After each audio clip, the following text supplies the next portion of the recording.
Bismillahirrahmanirrahim. Elhamdülillahi Rabbil alemin. Ve salatu ve selamu ala eşrefil enbiyai vel mursalin. Nebine Muhammed ve ala alihi ve sahbihi ecmain. Esselamu aleyküm ve rahmetullahi ve berekatuh. Hurmatlı aziz bir tuğandar, Oştuğu telekanalındağı inşallah Ramazan sabaqtarыбыздың кезектегі, түз эфирдегі болған сабағын inşallah başlayabız. Экранда көріп тұрған номер туғандар бұл біздің студиябыздағы WhatsApp номеріміз, иншаллах.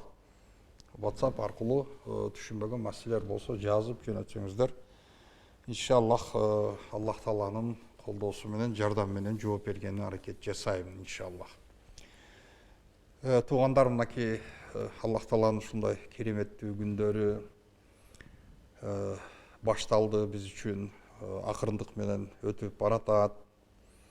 Аллах Таала ар бирибиздин ушул кармаган орозолорубузду Кудайым кабылдасын. Жашоодо билип билбей жасаган көптөгөн күнөөлөрүбүздү Аллахым өзү кечирсин. Туугандар, бүгүн иншаллах биз ушул бир теманы тандап, ушул теманын тегерегинде сөз кылмакчы болдук. Бул туугандар оору, илдет тууралуу эң эле биринчи ушул адамдын денесиндеги падыша ордунда болгон жүрөктүн оорусу. Жүрөк оорунун белгилери тууралуу иншаллах сөз кылабыз, туугандар.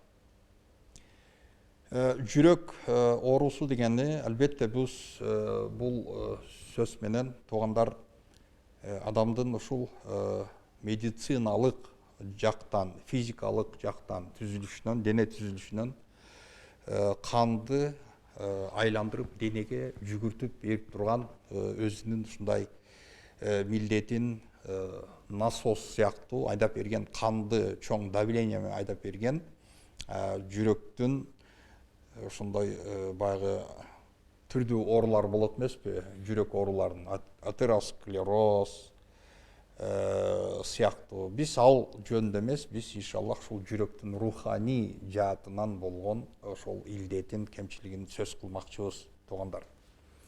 Оору деген сөз бардыгыбызга белгилүү.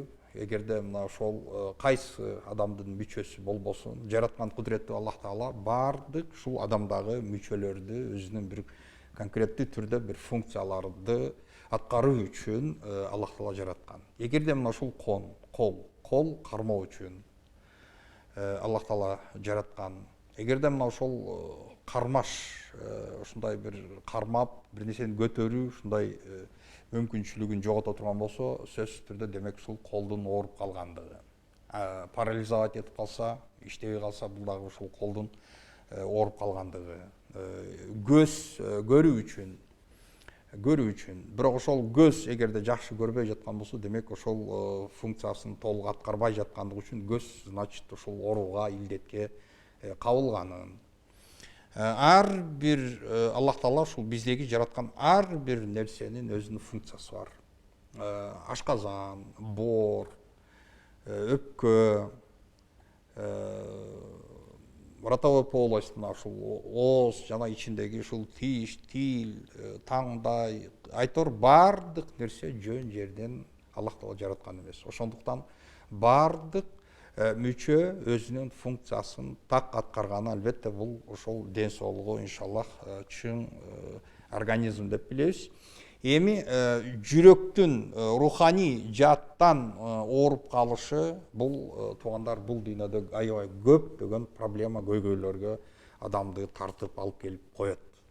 Көптөгөн туңгуюктарга алып келип кетиши мына ошол жүрөктүн ооруга кабылып калганды аңдатат, туугандар. Ушул тууралуу иншаллах сөз кылмакчыбыз. Мына мисалы айтайлык, туугандар,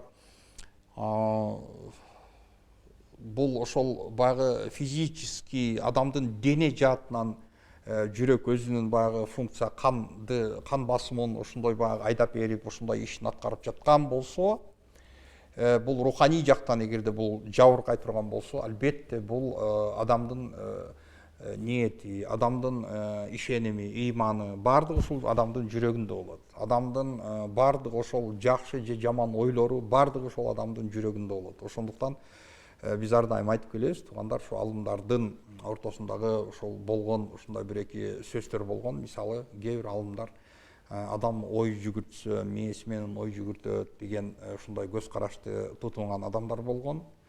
Жана ошондой эле адам ой жүгүртсө, бул адам жүрөгү менен ой жүгүртөт деген ушундай көз карашка ээ болгон адамдар дагы, алымдар дагы болгон. Ошондуктан биз бул жерде албетте Кур'ан аяттарына көңүл бура турган болсок, жана ошондой эле пайгамбарыбыз Мухаммад саллаллаху алейхи вассаламдын айткан хадистерине, сүннөтүнө назар сала турган болсок, биз даана ошол жерде көрүп турабыз, адамдын ой жүгүртүү ошондой жөндөмү бул адамдын жүрөгүндө болот. Ошондуктан жүрөк пайгамбар саллаллаху алейхи вассалам хадисинде келгендей, баягы ат-тақва хахуна деп, таквалуулук могул жерде деп жүрөктү 3 ирет айтып ушинтип көрсөткөн дагы таквалуулук дал ошол жүрөктүн ичинде болот. Кудайга болгон коркуу сезим дагы адамдын ичинде болот. Эгерде адамдын, мисалы айтайлык, ошондой бузуку бир жаман ой боло турган болсо, ошол жаман бузуку ой дагы адамдын жүрөгүндө болот. Ошондуктан туугандар, бул жүрөк өзү негизи Аллах Таала бул жүрөктү акыйкат, чындык үчүн жараткан. Чындык үчүн жараткан. Эгерде ошол жүрөк чындык, акыйкат үчүн жаралган болсо, ошол чындык жана акыйкатты жүрөккө жайлаш керек болчу. Бирок бул пенде чындык, акыйкат эмес, ошол жүрөктү бардык ошол калп жана бул дүйнөдөгү бир божомолдордун негизи менен, ошондой бир состав менен эгер жүрөгүн бул кандырып, жүрөгүн толтуруп алган болсо, демек мына ошол жүрөктү биз оорукчан жүрөк деп айтабыз, туугандар. Эмне үчүн дегенде, пайгамбарыбыз Мухаммад саллаллаху алейхи вассалам бир хадисинде айткан бир сөзү бар. Инна фи аль-жасад фил жасад ламудгатан иза салахат салаха аль-жасаду куллуху. Эгерде адамдын бир денесинде бир кичинекей бир муштум эт бар дейт. Эгерде ошол эт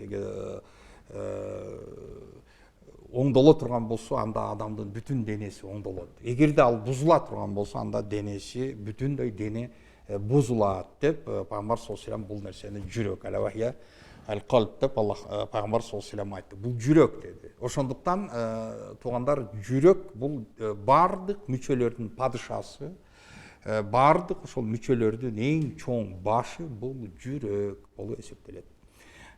Жакшылык, жамандык, ошол жакшылыкка болгон тартылуу күч дагы, жамандыкка болгон тартылуу күч дагы дал ошол жүрөктө жайлашат. Ошондуктан урматтуу бир туугандар, Аллах Таала Кур'ан Керимдин бир аятында яума ла янфау малун вала банун илля ман аталлаха бикалбин салим. Аллах Таала мына ушул аятында айтып атат, кыямат күндө адамдын бул дүйнөдөгү арттырган байлыктары, адамдын бул дүйнөдөгү арттырган көптөгөн ошондой баягы күчтүү, акылдуу, күчкө толгон, ошондой кыйын болгон балдары, алардын эч кандай пайдасы тийбей калат. Ал күн, кыямат күнү бир гана пайдалуу нерсе бул мен аталлаха бикалбин салим. Соо, аман болгон жүрөк. Мына ошол жүрөктүн пайдасы гана тиет дейт туугандар. Албетте мына ушул жердеги эң биринчи орунда адамдын жүрөгү эң биринчи орунда туугандар бул калыстык менен толушу керек. Калыстык менен. Ыхлас деген сөз бул туугандар ар бир мусулман адамга белгилүү болгондой, биз билесиздер туугандар, кул хуаллаху ахад, Аллаху самад, лам ялид ва лам юлад ва лам якун лаху куфуан ахад деген мына ошол кыска сүрөнү ким билбейт? Бардык биздин карапайым калкыбыз баары билишет ушул нерсени. Ушул сүрөнүн аталышы туугандар Ихлас деген сүрө болот. Бул Ихлас сүрөсү. Ихлас. Ихлас дегени эмне десе, бул калыс бир гана кудуреттүү Аллах тууралуу болгон бир гана адамдын жүрөгүндөгү максаты, адамдын бул жашоодогу болгон максаты, адамдын каалаган нерсеси, ошонун баардыгы жараткан кудуреттүү Аллах болот. Мына ошол нерсени биз калыстык деп коебуз. Бул дегени мына ошол адамдын, эгерде бул дүйнөдө биз жасап атпайбыз көптөгөн иштерди кылсак дагы, адамдарга өзү негизи жагымсыз ушундай бир көрүнүш, популизм деген нерсе, адам көрсүн, эл уксун, эл айтсын, эл сөз сүйлөсүн, мактанчактык, сыймыктануу, кыйынсынуу, чиренүү, мына ушул нерселердин баардыгы өзү адам затына жагымсыз нерсе. Баардыгы бар жактырбайт, эч ким жактырбайт бул нерсени. Адамдар өздөрү мисалы ошол бузуку болсо дагы, бирок ошол бузукулукту дагы ошол адам өзү жактырбайт. Ошол бузукулукту дагы ошол адам жактырбайт. Айтайлык мисалы аябай бузулган адам болсо, аябай начар, ушунчалык анын жүрөгү тим эле арам менен толгон бир адам боло турган болсо, эркек дейлик, ошол үйлөнөм дей турган болсо, үйлөнөм десе өзүнө окшогон аялды каалабайт. Бул өзүнө мен ушундай бир жакшы, ыймандуу, Кудайдан корккон, ушундай момун, аябай жакшы бир кыз болсо экен, мен ошондой үйлөнсөм. Же болбосо анын тескериси ошол аябай ушундай бузулган аял зат боло турган болсо, ал дагы өзүнө жакшыны каалайт, жакшы ыймандуу пендени каалайт. Бирок туугандар, бул дүйнөнүн мыйзамы ошондой экен. Туугандар, баягы ар бир инсан, Аллах субхана таала Кур'ан Керимде айтат, мынакей ыймандуу эркектер ыймандуу аялдар үчүн. Ошондой капырлар, капыр эркек, капыр аялдар үчүн. Мушриктер үчүн деп Аллах субхана таала мына ушул Кур'анда өзү бизге айтып койду. Адамдар издешпей табышат. Мына ушул дүйнөдө өздөрү издешпей табышып алат. Эмне үчүн дегенде, Абдуллах ибн Аббас радыйаллаху анху сүйлөгөн сөзү, эгерде бир ыймандуу пенде бир мечитке кирсе, эгерде ошол мечиттин ичинде 100 адам болсо, 99-у 200-дүү болуп, бир эле адамы ыймандуу болсо, ошол ыймандуу адам ошол 100-дүн ичиндеги бир гана ыймандуунун жанына барып ошону табат. Эгерде 200-дүү адам мечитке кирсе, мечиттин ичинде 100 адам болсо, ошол 100 адамдын 99-у баары ыймандуу болуп, бир адам 200-дүү болсо, ошол 200-дүү адамды кирип келген 200-дүү ошону таап алат деди. Бул дегени туугандар, бизде биз айтып коебуз, ар бир адам өзүнүн теңин, өзүнүн шеригин бул дүйнөдө табат. Ошондуктан баягы бир айтылган сөз бар, муж и жена одна сатана деп коет. Баардыгы ошол өзүнүн мындай кандай десек болот, өзүнүн олицетворение деп коебу, ошол өзүнүн ошондой баягы жактырган адамын, ошондой компанияны, шайка-лейка дегендей, ар бири өздөрүнүн ошол стихиялары, алардын жүрөктөрүгө болгон ошол стихиялары, же болбосо ошол бүгүнкү тилде айтмакчы хоббилери окшош болгон адамдар бирин бири таап алышат. Мына ошондой дүйнө жашоо. Бул деген туугандар, мына ошол жүрөктүн натыйжасы. Дал ошол жүрөктүн ичиндеги мазмуну адамдын денесин баштайт. Адамдын бүтүндөй денесин баштайт. Эмне үчүн дегенде, бул жүрөк адамдын мүчөлөрүнүн падышасы болчу. Ошондуктан жүрөк эмне деген команданы берсе, адамдын денеси ошонун артынан жүрөт. Ошондуктан туугандар, мынакей бул жерде караңыздар.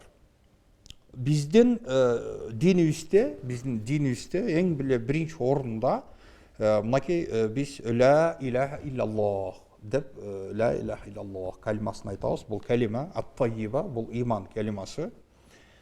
Жалгыз сыйынууга татыктуу бир гана Аллах. Андан башка сыйынууга татыктуу Кудай жок деген ушул маанини аңдатат. Ошондуктан мынакей туугандар, адамдын жүрөгү, мына ошол пенденин жүрөгү эгерде акыйкатты ичине киргизген болсо, ошол чындык бир жүрөгүнө хидаят нуру адамдын жүрөгүнө кирген болсо, демек бул инсан биринчи орунда, эң эле биринчи орунда бул Кудайды тааныйт. Кудайды тааныган адам, ал сөзсүз түрдө ошол Кудайга болгон махабаты артып баштайт. Эмне үчүн дегенде, бул ошондой таасир, ошондой натыйжа сөзсүз түрдө адамга болот. Кудайды тааныган адам, жакшы таанып билген адам сөзсүз түрдө ошол Кудайды сүйүп калат. Кудайды жакшы көрүп калат. Эмне үчүн дегенде, Кудайда кемчилик деген ошондой кемчилик нерсе жок. Кемчилик нерсе жок. Пенделерде болушу мүмкүн. Пендеде мисалы биз айтабыз, мисалы бир адам менен таанышып, достошо турган болсоң, мамиле жасай турган болсоң, албетте ошол адамды сен канчалык ошол адамдагы болгон жакшы качестволорун, ошол адамдагы жакшы сапаттары сенин жүрөгүңдү жылытып, жылуулук салып, ошол адамга болгон сенин жакындашың мүмкүн. Эгерде ошол адамды сен таанышып баштап, бирок ошол адамдын жамандык жактарын сен билип, ошол адамдан бир кандайдыр жаман ошондой сапаттарды көрүп баштай турган болсоң, мисалы ошончолук сен ошол адамдан качышың мүмкүн. Алысташың мүмкүн. Бул нерсеге ошол баягы жакшы, жаман качество болот. Бирок ошол качество албетте өзүнүн биринчи орунда ошол адамдын өзүнүн жүрөгүндөгү составляющий мазмуну дагы биринчи өзү билиш керек ошол нерсени. Эмне үчүн дегенде, туугандар, ар бир инсан баягы өзүнө окшогонду таап алышат. Ошондой шайка-лейкалар, ошондойлор бири-бирине жакын болот, туугандар.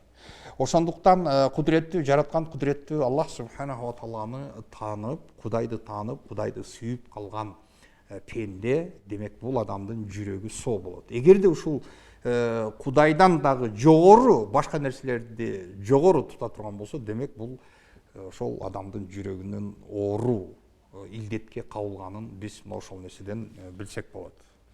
Туугандар, иншаллах бул темада токтолобуз, суроолорго да жооп берип кетелик.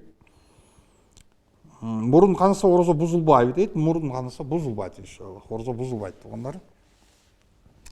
Орозодо билбей бирдеме жеп алса эмне болот дейт. Алейкум салам, орозодо эгерде бир адам унутуп калып, аябай көп суу ичип алса, же болбосо шашпай отуруп тамакты жеп, курсагын тойгузуп отурган кезде, анан кийин эгерде орозону унутуп эстеп кала турган болсо, демек Кудайым бул адамды сыйлаптыр. Иншаллах бул адамдын орозосу бузулбайт.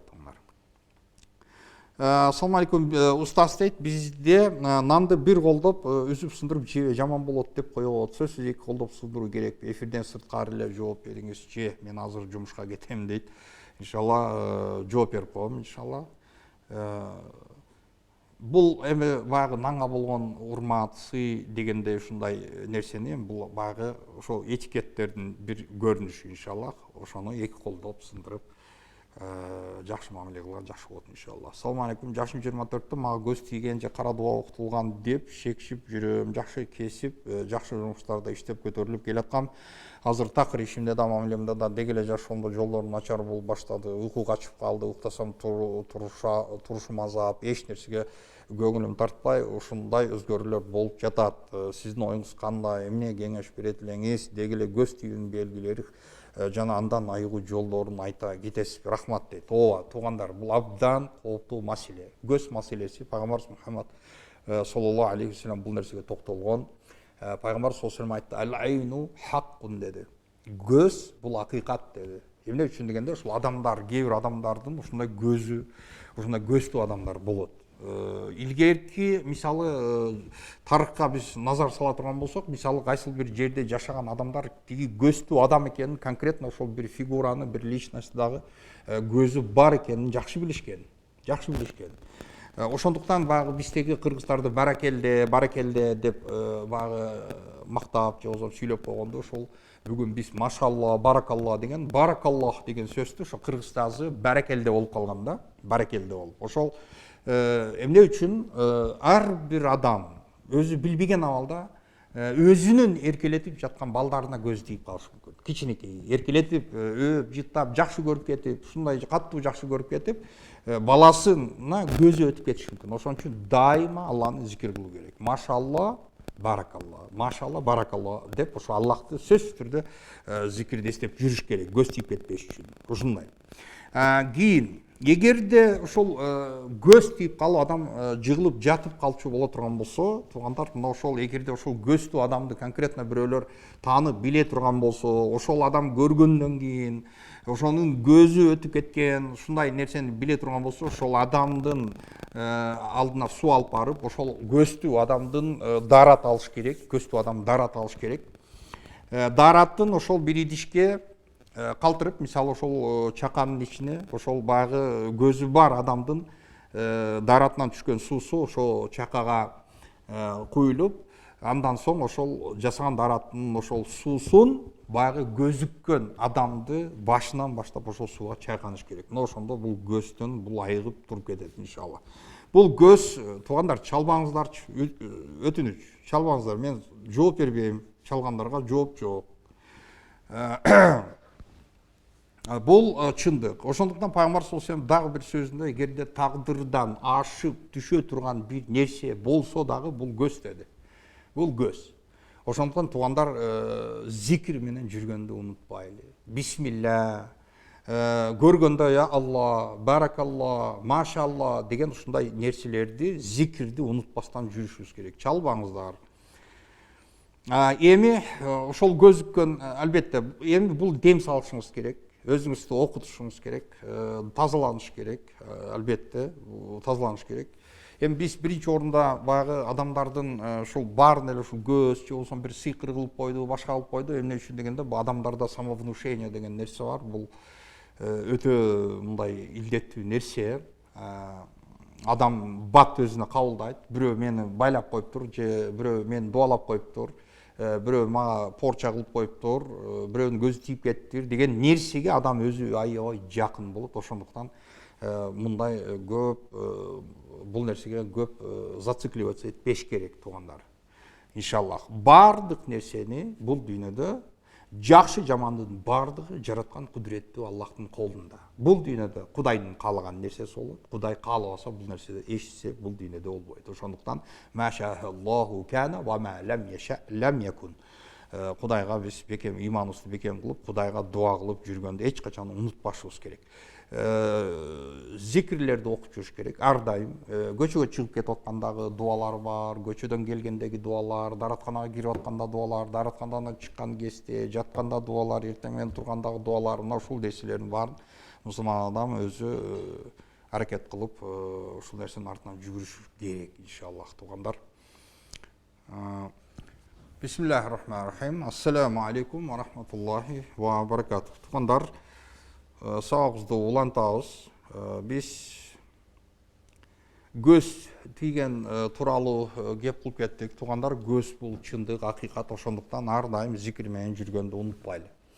Аллаху акбар, машалла, табаракалла, баракалла, ушул сөздөрдү ар дайым айтып жүрсөк жакшы болот, иншаллах. Эмне үчүн дегенде, туугандар, деген эң туура эмес нерсе. Бир нерсени көрдүңбү? Бирөөнүн үйү жакты, минген машинасы жакты, же адамдын өзү жакты.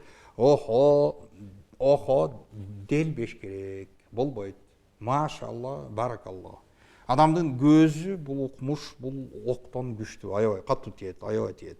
Адам ошол көз тийип калган кезде бул адамдын ооруп калышы, адамдын кичине бир аз ушул акылдан тайып калышы, адамдын ошол бүт бардык жашоодогу жизненный жашоо энергияларынын жоголушу, айтор бул адамдын жашоосунда жалаң болгон ушул терс жактарга болгон адамдын ушундай бир начарлап кете бериши, туугандар, бул көздөн болот. Бул көз чындык, бул акыйкат, бул бар нерсе. Ошон үчүн дайыма баракалла, машалла, баракалла деген сөздү унутпашыбыз керек. Истигфарды көп айтса күнөөлөр кечирилет. Албетте истигфарды көп айтуу керек, туугандар. Астагфируллах, астагфируллах, астагфируллах, астагфируллах, астагфируллахал азим, аллади ла илаха илля ху ва атубу илейх деген ошондой истигфарды көп айтып жүрсөк, иншалла Аллах таала күнөөлөрдү кечирет. Жана ошондой эле истигфардын чоң пайдалуу жактары, туугандар, Аллах таала ошол адамдын пенденин иштерин жүргүзүп баштайт. Эмне үчүн дегенде, истигфар айтуу бул ырыскынын эшигинин ачылышы. Ошондуктан Аллах таала Кур'ан Каримде дагы айткан бир аят бар. Бала чака менен дүйнө, ошо материалдык адамдын базасын, ошо финансовый тармактарын дагы күчөйтүп коюу, мына ошол Кудайдан истигфар, кечирим сураган пенделерге болот деп Аллах таала Кур'ан Каримде айтат. Бул нерсе, бул аяттар бар бул тууралуу. Боорукер болчумун бир себептен улам ташбоор болуп баратам, эмне кылсам дейт. Ошондуктан мына ушундай пайгамбар саллаллаху алейхи вассаламдын бир айткан осуяты, жетимдин башын сылаш керек. Адамдын жүрөгү катып таш болуп бараткан болсо, жетимдин башын сылаш керек. Жетим балдарга камкордук көрсөтүш керек. Адамдын жүрөгүн жумшарта турган нерсе мына ушул, туугандар. Адамдын жүрөгү ошол мына пенде бул жакшы ушул нерсени сезип атканы бул абдан чоң нерсе. Бул эмне үчүн дегенде, туугандар, баягы билесиздер да, ушул баягы тренингтерди өтөр, мастер класстарды өткөзүп, 5000 сом, 10 000 сомдон билеттерди сатышып, андан кийин ушул адамдар, көпчүлүк масса ушул кантип ийгиликке жетсем, кантип финансовый ошондой баягы тиги жогору этаптарга кантип көтөрүлсөм экен деп ошентип жүргөн адамдарга мастер класс өткөн ошол адамдар ушул нерселерди үйрөтөт эмеспи? Түрдүү нерселерди кандай кылыш керек, эмне кылыш керек. Туугандар, шариятыбыз, биздин динибиз, адамдын жүрөгү, мусулман адамдын жүрөгү бул ар дайым ар бир инсандын өзүнүн көзөмөлүнүн, жеке көзөмөлүнүн астында болуш керек, ар дайым. Эмне үчүн дегенде, бул пенде өзүнүн баягы ошол жакшы жака ооп баратканын, же болбосо жүрөгү таш болуп катып баратканын, мына ошол нерселердин баарын байкап турган бул жакшы нерсе. Эмне үчүн дегенде, туугандар, эгерде ошол бийлик, баягы финансовый ошондой бир чоң бир баягы массовый эмелер болуп атпайбы азыркы финансовый пирамидаларда, же болбосо баягы маркетологиянын ошол тиги бриллианттарына, алтын бриллианттарына жеткендер деп туруп, бул жактагы адамдар баардыгы үмүт менен, надежда менен жүгүрүшүп кызмат кылып ошол компанияларга акча көтөрүп келгендей, туугандар, биздин шариятыбыз, биздин ислам динибиз ушул мусулман адамдарга дал ошол дүйнөдөгү бактылуулук жана ошондой эле түбөлүк акыреттеги түбөлүк бактылуулукка жетүү жолдорун биздин да шарият илимдерибиз, пайгамбар Мухаммад саллаллаху алейхи вассаламдын таалимдери бизге ушул көрсөтүп турат ушул нерсеничи. Арыбаңыз дейт, орозоңуз кабыл болсун, истигфарды дагы бир ирет кайталап коюңчу, созуп айтып дейт. Астагфируллах, астагфируллах, астагфируллах. Мына эң жеңили ушул астагфируллах, иншаллах.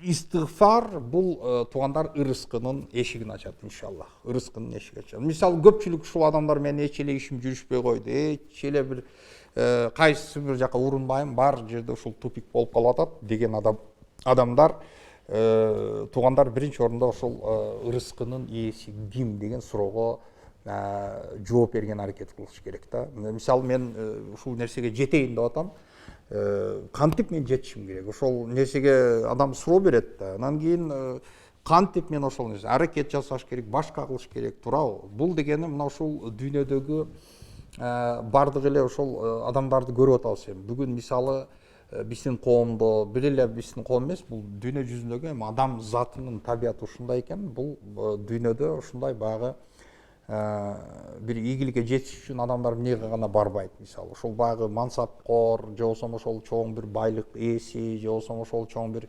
бийлик ээси болгон адамдардын алдынан өтмөй, ошолордун алдына барып подход жасамай, ошолордун алдына жагынмай, кыскасы ошол жолдор менен, ошондой ыкмалар менен, мисалы, ошол бир эки өзүнүн чыныгы мындай кереметтүү, анын мындай намысы ошондой болсо дагы, ошону мындай бир аз жерге сүрүлүп,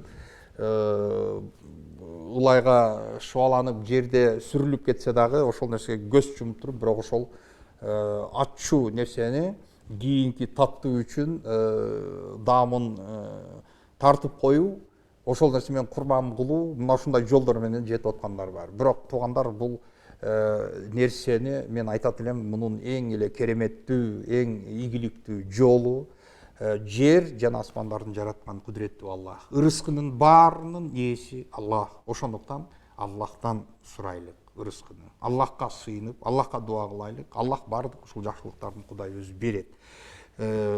Аллахка болгон адам үчүн жасалган ошондой нерсе кордук болушу мүмкүн, бирок Аллахка болгон пенденин аракети эч качан кордук эмес, ал ибадат болуп эсептелет, иншаллах. Аллах Таалага адамдын, пенденин кордук сүрөтүндө чөгөлөп тизесин жерге коюп, керек болсо мынакей кереметтүү башынын пешенесин саждага жерге коюу, бул Аллах Таалага болгон ибадат болуп эсептелет. Бул кордук эмес. Кордук ошо өзү сыяктуу болгон пендеге ошондой нерсе жасаса, ошол кордук болот. Ошондуктан мен ар дайым айтат элем, туугандар, эң биринчи орунда Кудайга кайрылып, Аллах Тааладан сурайлык. Иншалла бардык ырыскынын баары Аллахтын колунда. Ошондуктан Аллах Субханаху ва Таала айтып атат, Аллах өзү ар кимдин ырыскысын Аллаху ябсуту ризқа лиман яшау ва якдир. Аллах айтып атат, каалаган пенделерине ырыскысын кең кылып ачып коет. Ал эми каалаган пенделеринен бул ырыскынын эшиктерин акырындык кылып тартып жаап коет. Кудай. Орозодо саардыкка кечигип туруп калдым, кабыл болот иншалла. Саардык кылуу туугандар Пайгамбар Мухаммад саллаллаху алейхи ва саллям айтат: "Тасаххару фа инна фис сухури барака." Саардык кылгыла, саарлыкта силерге ушундай береке бар деген Пайгамбар саллаллаху алейхи ва саллям. Ошон үчүн эми мисалы кээ бир адамдар бар, жумушка барышым керек, башка болуш керек, кеч уктап, мисалы ошол айтайлык саардыкка турбастан кечкисин ошол жаткан бойдон ниет кылып жатып, ошо менен кармап кеткендер да бар. Алардын орозосу дурусбу? Албетте, алардыкы деле орозосу дурус. Иншаллах. Assalamu alaikum, кандайсыз устаз дейсиз? Мен жиндер тууралуу көп ойлоно берем, эмне кылайын дейт. Алейкум салам ва рахматуллахи ва баракатух. Туугандар, жиндер тууралуу, жиндер ал биз сыяктуу эле ушундай мукаллаф пенделер. Аллах Таала Зария сүрөсүндө айтып атат: "Ва ма халактул джинна вал инса илля лиябудун." Жин затын жана адам затын мага сыйынуу үчүн жаратканмын дейт. Аллах Таала туугандар, бул жин заты, булардын психологиясы дал эле ушул адамдын психологиясына эле окшош болот. Аябай окшош. Болгону туугандар, жин заты бул бизге көрүнбөйт. Адам затынан айырмаланып, булар Аллах Субханаху ва Таала мынакей ушул жиндер тууралуу жин сүрөсү келген Куранда, жин сүрөсү. Ошондо жин айтып атат, иннаху, Аллах Субханаху ва Таала айтат Куранда: "Иннаху яракум хуа ва кабилуху мин хайсу ла тараунахум." Ошол жин заты, ошол шайтандардын жынсы булардыкы бир. Жин заты оттон жаралган, адам заты топурактан, жынсы топурактан болот. Ошондуктан Аллах айтып атат, мына ошол жин затынан жаралган иблис жана анын ал сыяктуу болгон ошол жиндер силерди көрүп турат. Мин хайсу ла тараунахум. Силер көрбөгөндө, бирок алар силерди көрүп турат. Бул дегени мисалы бүгүн биз ушул жашоодо жашап атабыз. Бизде мисалы көптөгөн ушу кыргыздар үйдүн ээси деп коет, же болбосо албарысты басты дейбиз. Эмне үчүн дегенде туугандар, мына ушулардын Умар же болбосо Амир деп ошол жиндердин түрдүү ушундай категориялары болот. Айтайлык үйлөрдүн ээлери болот. Ар бир адам жашаган үй, сарай, малкана болсун, мына ушундай жерлердин бардыгын ошолор аркалап жүргөн, ошол жерде өзүнө бир родной эшик, үй кылып алган жиндер болот. Бирок аларды биз көрбөйбүз. Жиндер биздин көзүбүзгө көрүнбөйт, адам затына көрүнбөйт. Ошондуктан булардын аталышы жин деп айтылат. Жин деген сөз араб тилинен ошол жин ижтинан деп, ошол көздөн кайын болгон нерсени жин деп коет. Жин, жаннат. Мисалы жанна дегени жаннат. Жаннат деп коебуз. Жаннат эмне үчүн жаннат десе, жаннат бул бактарактар, аябай жашыл, жалбырактар аябай көп бактарактар. Бактарактын ичине кирип кеткен адам көздөн кайын болот. Жогору бийигирээктен карасаң, токойдун ичинен, бактарактан, жаннаттын ичинен адам көрүнбөй калат. Ошон үчүн ошол бактын касиети ичине кирген нерсени жашырган сыяктуу эле жиндер дагы адамдардын көзүнөн кайын болот. Ошол сөздүн корень слово ушундай окшош. Көздөн кайын болгон дегенди аңдатат иншаллах. Анан туугандар, эми жин жөнүндө ойлонот. Жин бизге эч кандай зыян жеткизе албайт. Жин адамдар сыяктуу эле болот. Болгону туугандар, бул жиндер айтайлык, мына мисалы туугандар, бизде эгерде адам затына көзгө көрүнбөй, баягы биздин фантазияларыбызда келгендей баягы человек невидимка болуп калса. Мисалы айтайлык, шапка невидимка деп коет го. Шапка невидимканы башына кийсе көзгө көрүнбөй калат. Адам каалаган жерине барып, каалаган жерине кирип, каалаганын алып дегенде ошондой баягы бүт адамдын жаман ойына фантазиясына келген нерселерди ишке ашырып башташы мүмкүн адамчы. Мисалы ошол көзгө көрүнбөй кайын болуп калган инсан биринчи эле акчадан баштаса керек. Банкка болгон походдор башталат. Анан кийин эле көзү невидимка болуп калган адам бирөөлөрдүн үйүнө кирип баштайт. Ошондой нерселер менен мына бүгүн мисалы ошол жин шайтандар ошол нерсе менен алектенип жүргөндөрү мисалы ошондо. Аларга бул нерсе тыюу салынган, бирок булар ошол нерсе менен алектенип жүргөндөр дагы көп аябай. Ошондуктан жиндер булардын психологиясы аябай туруксуз болот деп коет. Жиндер аябай көп калпычы, калп түшүлгөн ушундай жиндер аябай көп. Адамдарга эч кандай зыяны тийбейт иншалла. Зикр менен жүргүлө. Зикр менен, зикр, ар жерде зикр. Болбосо ушул жабыркып калыш коркунучу деле кээде жаралат. Ороздо музыка укса орозоң бузулат дейт. Музыка уккандан орозо бузулбайт. Бирок ошол музыканын ордуна адам Куран укса, албетте бул жакшы нерсе болот. Салам алейкум дейт, кыз баланы өпсө орозо бузулабы же бузулбайбы? Бузулбайт, өпкөндөн орозо бузулбайт иншалла. Бул дегени дагы ушул формулировка баягы арак ичип эме кылса бузулабы, бузулбайбы дегендей эле бул туугандар негизи өзү никеси жок болгон кызды өпкөн болбойт.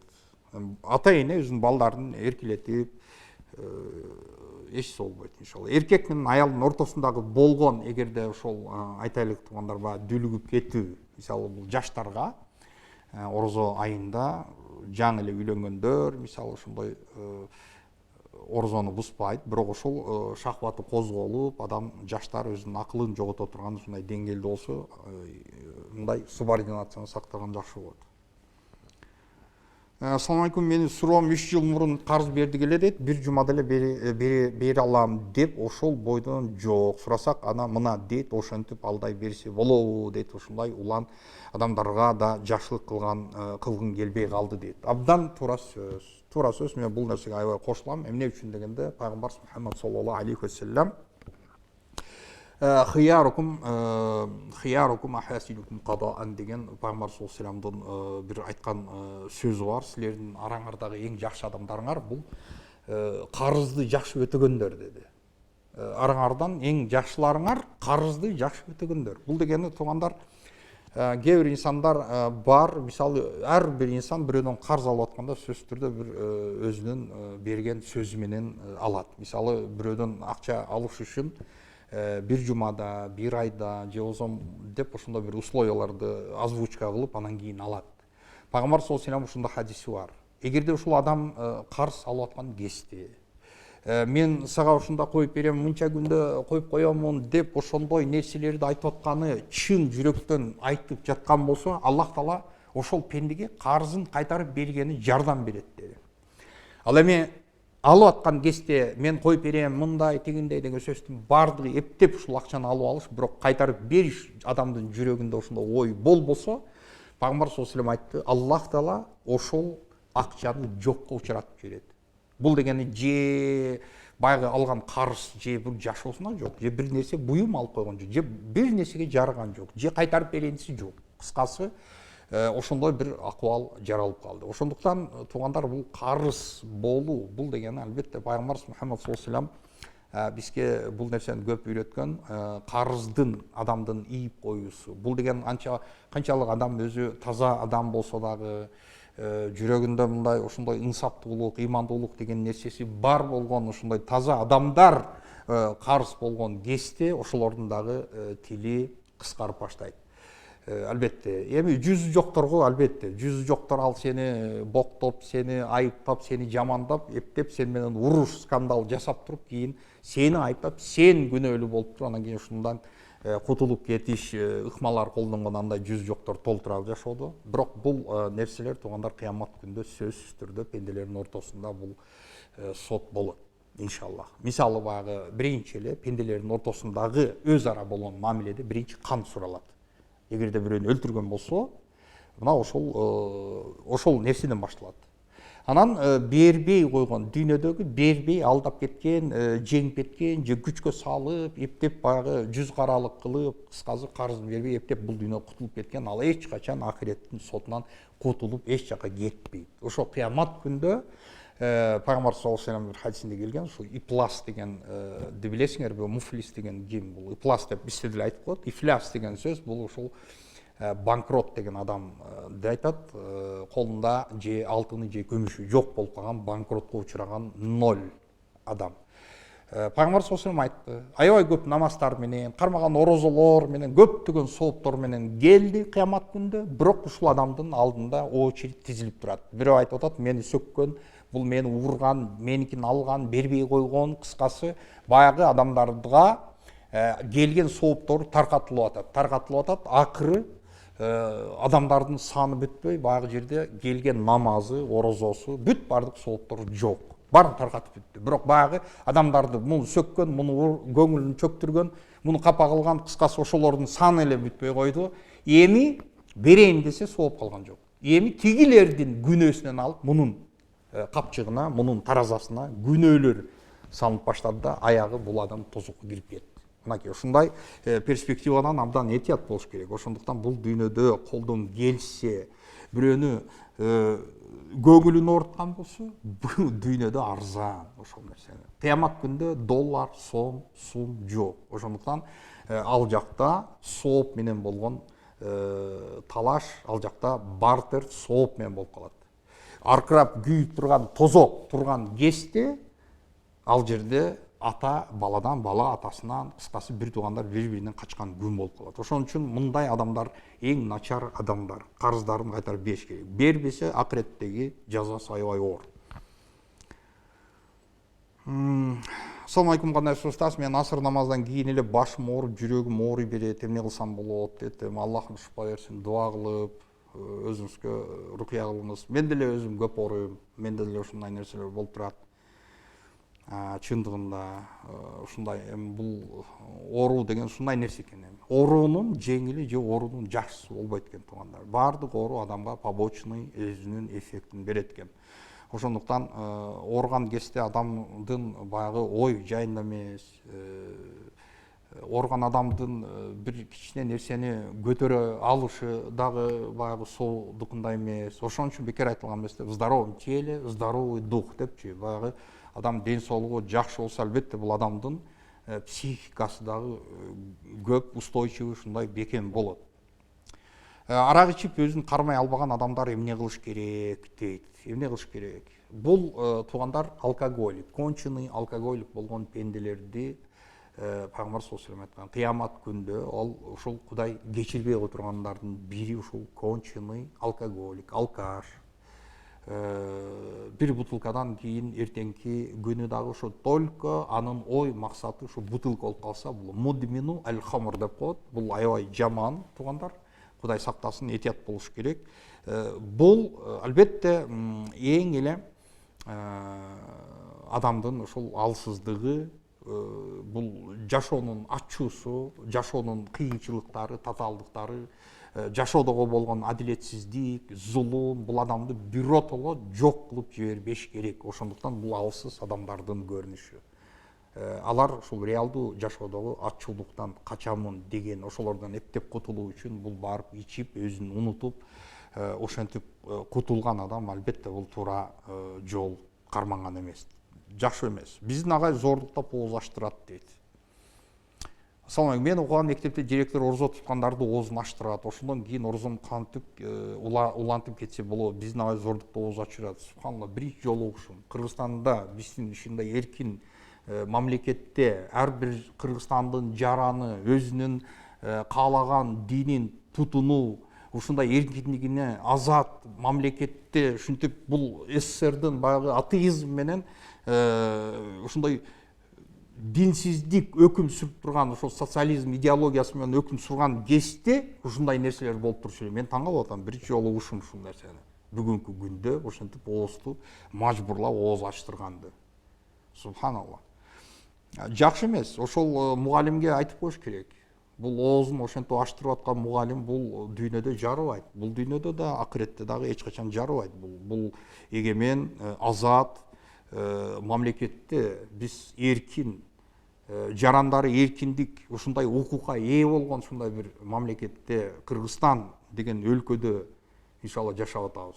Керек болсо мына ушул Орто Асиянын бардык өлкөлөрүнүн арасынан эң эркиндиктин майданы аябай адамдын ушундай эркиндиги чектелбеген өлкө бул Кыргызстан. Бардыгыбыз жакшы билебиз. Өзбекстандын, мынакей азыркы мына тиги Рахмандын диктатурасы, падышалыгы куралган ал жактагы бүт бийликтин тизгиндери бар колуна узурпация кылып алган Рахманды билебиз.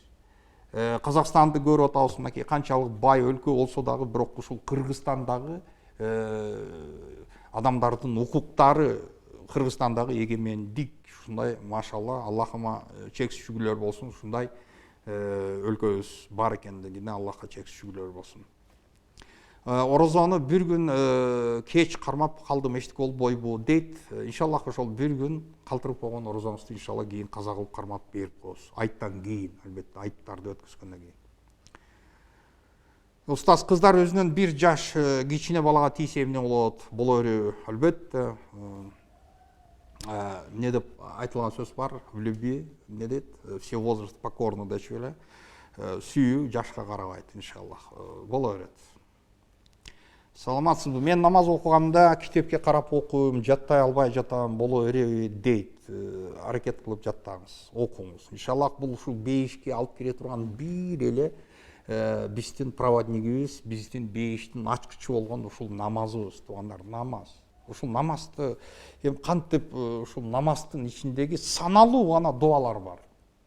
Бир-эки сүрөлөр эле бар. Эч кандай оордук нерсеси жок.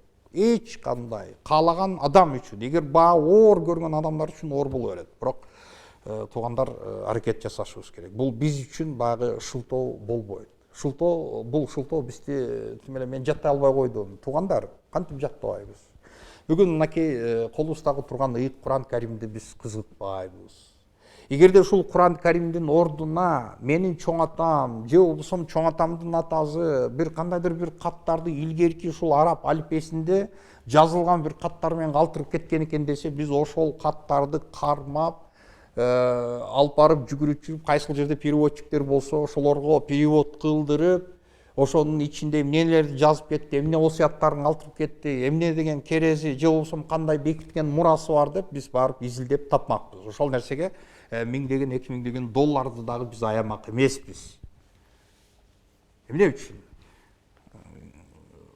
Байлыгын, алтынын жашырып бир жерге бекитип кеткен экен деген сыяктуу да, субханалла. Өз негизи баягы көпчүлүк адамдардын ушундай бир абсурдный бир ситуациялар менен аябай сыймыктанып кетишет, бирок чындыгында ошолордун да кичине акылы иштетсе, бул деген шерменде, туугандар.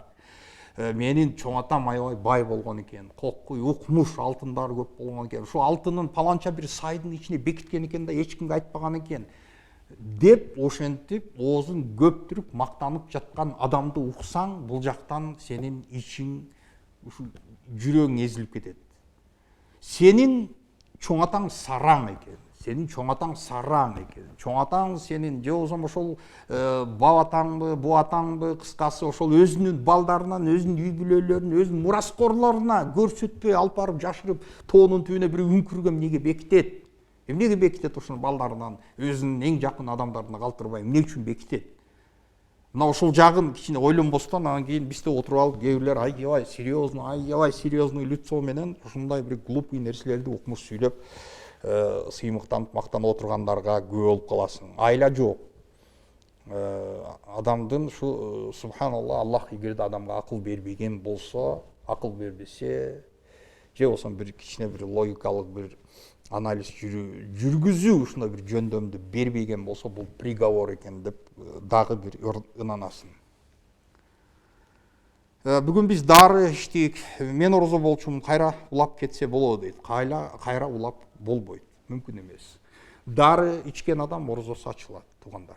Мүмкүн эмес. Эми эгерде субханалла орукчан адам боло турган болсо, орукчан адамды биз айттык, туугандар, орукчан адам кийин орозо бүткөндөн кийин толуктап берип койсун. Бирок колдон келишинче орозонун ичинде анча мынча ошо профилактикаларын токтотуп, жыйыштырып, ушул орозону бүтүргөн аракет жасаш керек. Санасып адам өлгөндөн кийин кыяматка чейин бейиш тозокко эч ким кирбейби дейт. Бирок бейиш тозогу Аллах субханаху Кур'ан Керимде hatta iza jaa ahaduhum al-maut qala rabbi irji'un la'alli a'malu salihan fima tarakt kalla innaha kalimatun huwa qailuha wa min waraihim barzakhun ila yawmi yub'athun wa min waraihim barzakhun ila yawmi yub'athun. Allah Taala айтып атат, мынакей адам бул дүйнөдөн өткөндөн кийин иншалла экинчи ошол параллельный бизге көрүнбөгөн барзах жашоосун өтөт. Барзах жашоосуна. Барзах деген сөз бул буквальный смыслы туугандар бул парда дегенди. Парда. Бул деген адамдын көзү, адамдын кулагы укпайт. Ошон үчүн булар барзах территориясына өтөт. Көпчүлүк биз үчүн, адамдар үчүн мисалы баягы орустар билесиңер, кладбищелерге барса укмуш баягы жымжырт болуп турган жер, бул кабырстандар жымжырт болуп турат. Бул ал жөн эле чоң бир жалган десек болот. Эмне үчүн дегенде туугандар, ал жердин астындагы болуп аткан нерселерин биз укпайбыз. Ал жер территория барзах деп коет. Ал барзахтан адамдардын көзү жана адамдардын кулагы полный бул чектелген. Ошондуктан иншаллах аны эртең Кудай буйрса дагы бул темага барзах турасын мен токтолуп өтүп кетем иншаллах. Эртең туугандар, эртең иншаллах саат эртең среда, эртең саат 6-да иншаллах түз эфирде ушул Ош ТВ телеканалында көрүшөбүз иншаллах. Мен ошондо дагы токтолуп ушул теманы иншаллах улап кетем иншаллах. Мен сиздер менен коштошом туугандар. Бүгүнкү кармаган орозобузду Аллах Таала кабыл кылсын, күнөөлөрүбүздү кечирсин, кыргыз элибиздин ынтымагын, биримдигин, тынчтыгын, амандыгын Аллахым бекем кылсын. Кырсык апаттардан жана кан төгүлүү, согуш, ушундай фитналардан Кудайым бизди өзү ар дайым асырап жүрсүн. والله تعالى أعلم وصلى الله وسلم على خير خلق محمد وعلى آله وصحبه أجمعين. السلام عليكم ورحمة الله وبركاته.